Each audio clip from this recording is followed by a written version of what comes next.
अनंतकोटी ब्रह्मांड नायक राजाधिराज योगिराज परब्रह्म सद्गुरु अक्कलकोट निवासी श्री स्वामी समर्थ महाराज की जय।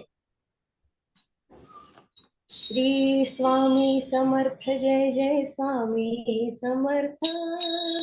स्वामी समर्थ म्हणा भक्त हो माझ्या संगे स्वामी समर्थ। श्री स्वामी समर्थ जय जय स्वामी समर्थ। स्वामी समर्थ म्हणा भक्त हो माझ्या संगे स्वामी समर्थ। खेली खेडे ग्रामी अवतरले ब्रह्म अक्कलकोट स्वामी देह रूप नाम। खेली खेडे ग्रामी अवतरले ब्रह्म अक्कलकोट स्वामी देह रूप नाम। नाम घेऊया त्या नामाचे नाम घेऊया स्वामी समर्थ। श्री स्वामी समर्थ जय जय स्वामी समर्थ।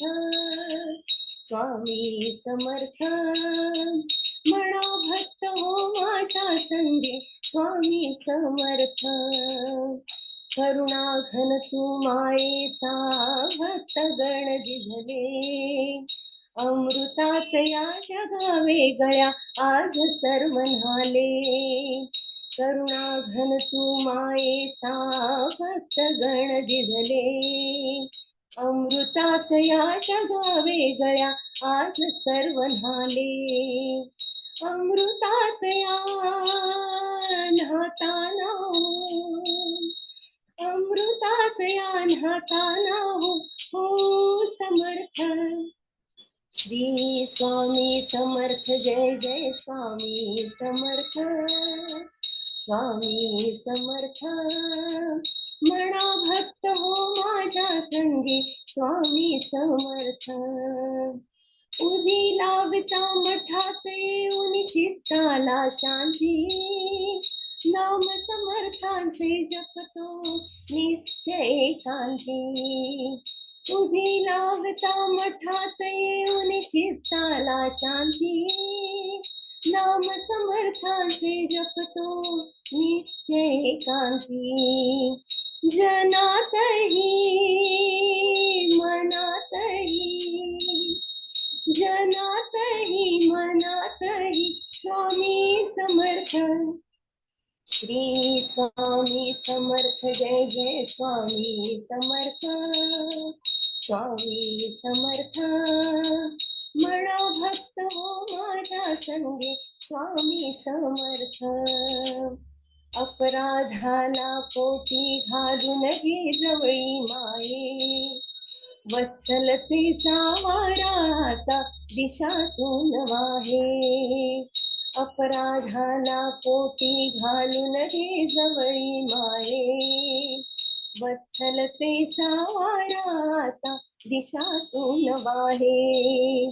गजर करूया नामाचा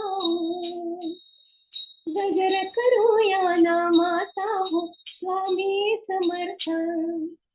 श्री स्वामी समर्थ जय जय स्वामी समर्थ।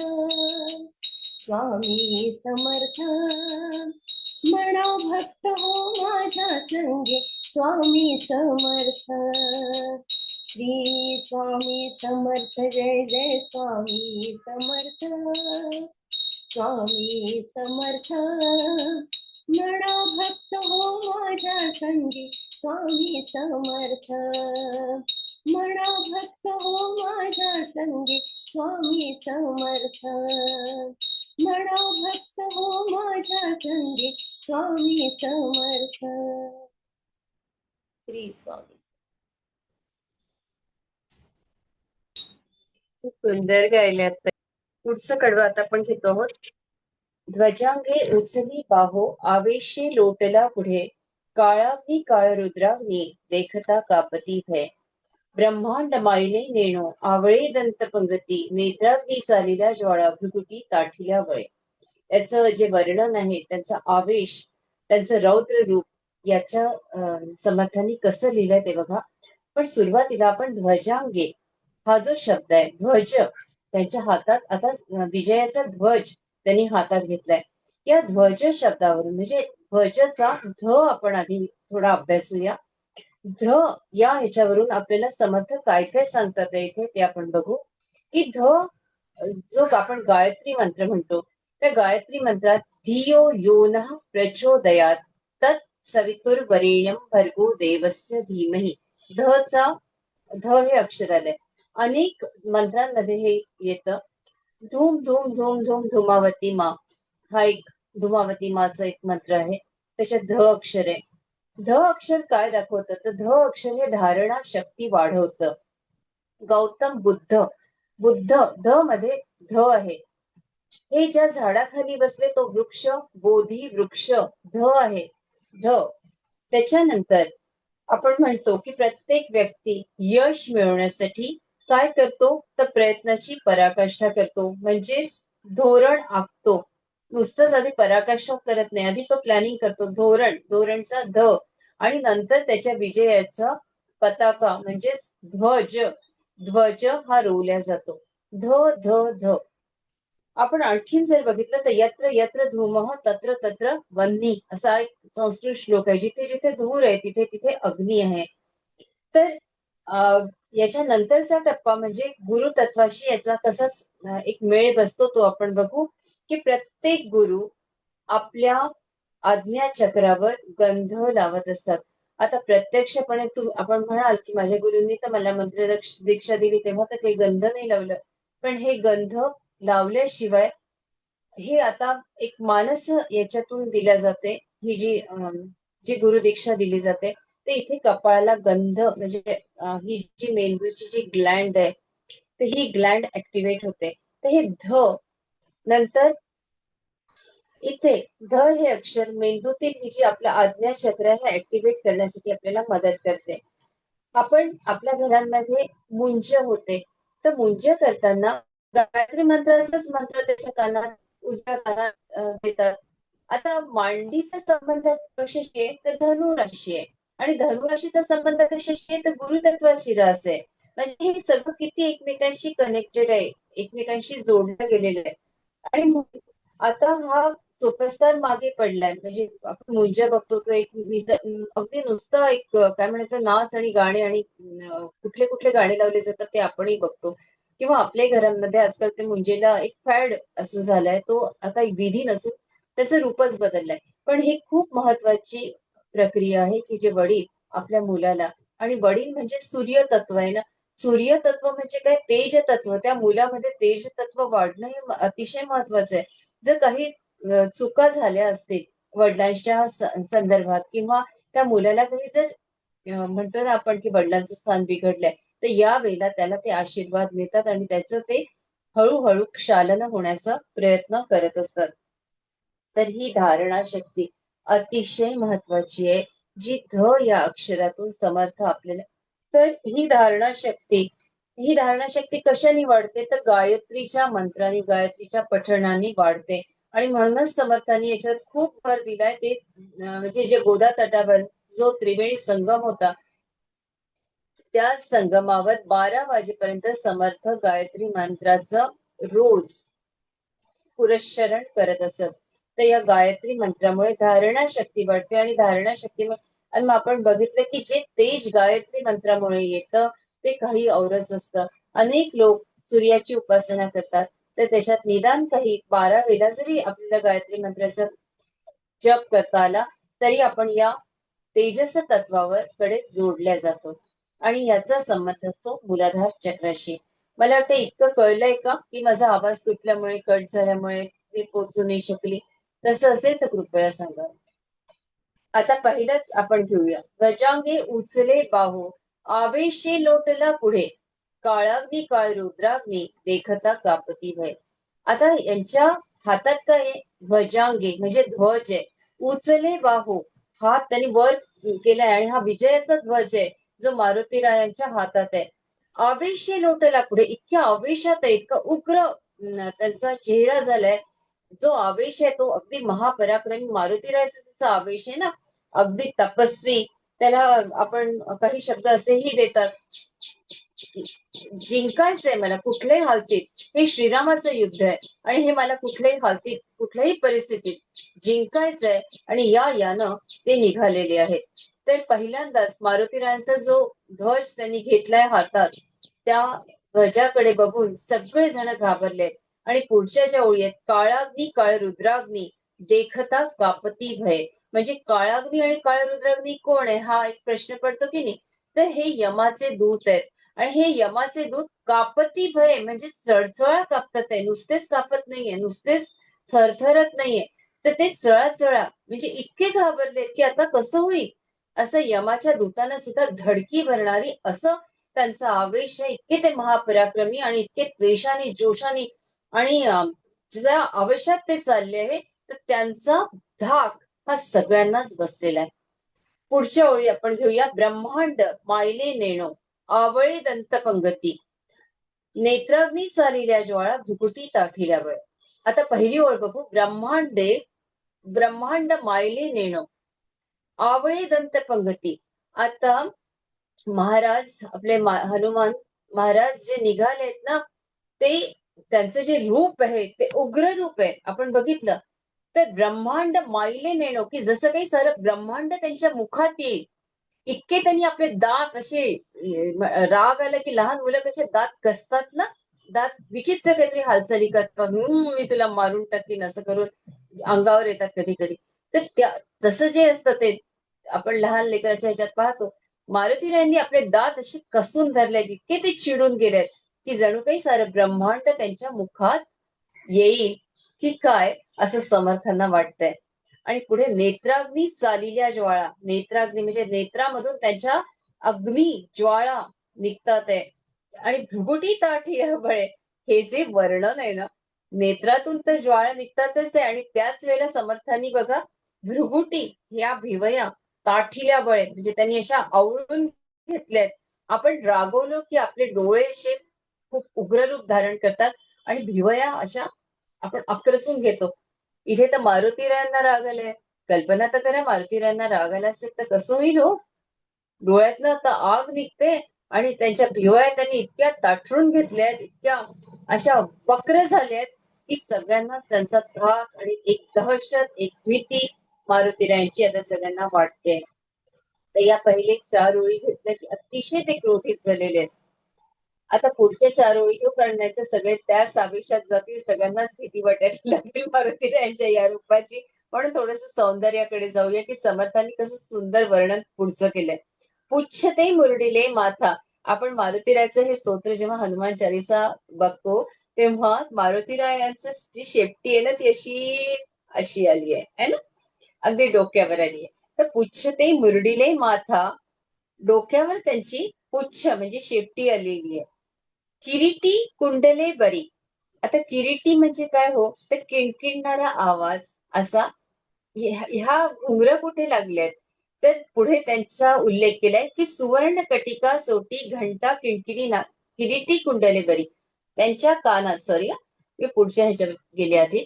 किरीटी कुंडले बरी म्हणजे त्यांच्या कानामध्ये जे कुंडल आहेत ते खूप सुंदर आहेत असं समर्थ म्हणतात. किरीटी कुंडले बरी आणि सुवर्ण कटिका सोटी घंटा किणकिणी नागरा. मारुतीराय घेऊनच आले ती सुवर्ण कटी. म्हणजे त्यांना जन्मतःच सुवर्णाची कटी होती. त्यांना त्या याला घुंगरं होती. आणि त्याच्यामुळे काय झालं की ती जी घुंगरं होती त्यांची, आता तर त्याचं जे उग्र रूप आहे ते चालले आहेत. ते जेव्हा शांत जरी बसले आणि ती शेपटी त्यांची त्यांच्या डोक्यावर असते, त्यांचे कुंडल आहेत ते इतके सुंदर आहेत, ते जन्मतःच त्यांना मिळाले कुंडल. आणि त्यांची ती जे लंगोट जर समजलं नसेल तर ते सांगते की हा जो ही जी कटी आहे सुवर्ण कटी, ही सोन्याची आहे. म्हणजे जन्मतःच हनुमानजी महाराज हे सगळं घेऊन आलेले आहेत. घंटा किणकिणी नागरा. किणकिणी नागरा म्हणजे इतकं त्याचा आवाज असं किणकिण किणकिण असं सुंदर आहे. काही लोकांच्याकडे ते असे लावलेले असतात ना, काय म्हणतात, थोडस हवा आली की ते किणकिण किणकिण असा आवाज येतो. तसे इथे तर मारुतीरायांचे जे घुंगर आहेत ना, त्याचं जरा जरी हवाचा झोत आला, ते तर पवनसुत आहेत, तर त्याच्यामुळे ते त्यांचं सौंदर्य आणि त्यांचा तो नाद, त्यांचं ते रूप अतिशय सुंदर आहे, असं समर्थ म्हणतात आहे. पुढच्या ओळी बघूया की ठकारे पर्वतायसा नेटका सडपा तळू. आता पर्वतासारखा विशाल देह असा त्यांचा आहे. ठकारे पर्वतायसा, ते कसे आहेत? ते एखाद्या मोठ्या पर्वतासारखे, अत्यंत विशाल पर्वतासारखे, इतके ते धिप्पाड आणि इतकं ते त्यांचं असं असं रूप आहे. नेटका सडपातळू. आता समर्थ म्हणजे ते वर्णन तरी किती सुंदर करतात. इथे समर्थ चक्क स्लिम अँड ट्रिम म्हणतात ते त्यांना. म्हणजे त्यांचं रूप तर हे एखाद्या पर्वतासारखं आहे म्हणतात ते. आणि ते आहेत तसे, ते काही सुटलेले नाहीयेत काही कुठे, अत्यंत सडपातळू आहेत. म्हणजे समर्थांनी वर्णन किती छान केलेलं आहे ना. नेटका सडपातळू, नुसतेच ते सडपातळू नाही, तर अत्यंत प्रमाणबद्ध असे मारुतीराय आहेत. नेटका सडपातळू. चपळांग पाहता मोठे महाविद्युल्यते परी, की त्यांचं शरीर जरी मोठं असलं, अगदी भव्य दिव्य असलं, तरी त्यांची हालचाल कशी आहे? चपळांग पाहता मोठे, चपळाही आहे हो. महाविद्युल्यते परी, अगदी विजेच्या सारखं. विजेत कसे असं पटकन एका क्षणात वीज जाते इकडून तिकडे, तर अशी असं त्यांचं शरीर आहे. एका क्षणात, इसी क्षण में असं मारुतीराय इकडून तिकडे जाऊ शकतात. आवाज येतोय पूर्ण सगळ्यांना? वैशाली? हा. आता हे जे तत्व आहे, हे आपण थोडस तत्वाचा अभ्यास करू की गणेश, दुर्गा, हनुमान आणि महादेव यांचं कुठलं तत्व आहे? तर हे तेजस तत्व आहे, प्रकाशाचं तत्व आहे. आणि प्रकाशाचा संबंध कशाशी आहे? तर बुद्धीशी आहे. बुद्धीची देवता गणपती आहे. काही जण गणपतीची उपासना करतात. शक्तीचे उपासक आहेत ते दुर्गा मातेची उपासना करतात. जसं आपण कालच बघितलं की जय जगदंब किंवा आपल्या छत्रपती शिवाजी महाराजांना कुठला गुरुमंत्र मिळाला होता?